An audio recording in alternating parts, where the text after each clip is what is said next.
don't love you. Though, what seems to be the widespread definition of love is something that our current generation especially has skewed. So much so that it often varies from person to person. So, let me elaborate on exactly what I mean. I feel a wide margin of modern love is heavily dictated by things that ultimately won't matter. Love at first sight is more often than not decided on the attractiveness of one's own physicality, so I'll start by saying, you've affected me on a much deeper level. It's not that I can't imagine my life without you, but rather I'd prefer to have you around more often than not.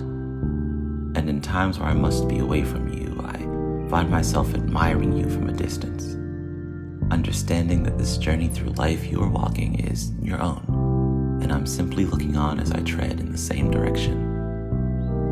Even though I have been frustrated by you on a variety of occasions, I'll always have a soft spot for you.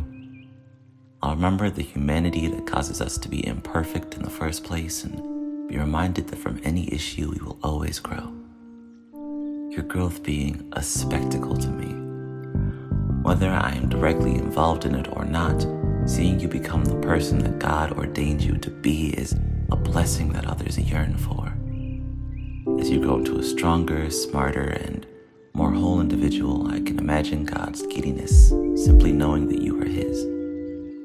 And although I prefaced physicality, I said it to erase the idea of it being your main strength.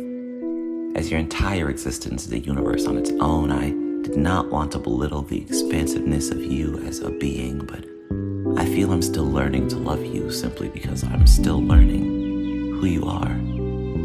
Your thoughts, your intricacies, your imperfections, all of which I find beautiful.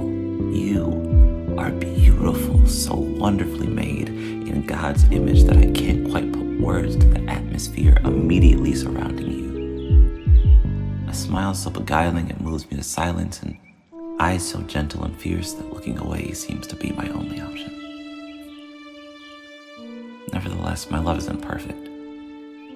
I may not say what I need in times where it's most necessary. It may sometimes appear that I'm not appreciative of everything that you are, and my foolishness may rear itself in ways I'd prefer it not to.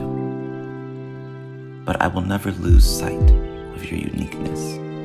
You are one of a kind, and I believe in my God enough to know that He will guide me when it comes to loving Him and you in ways that honor Him.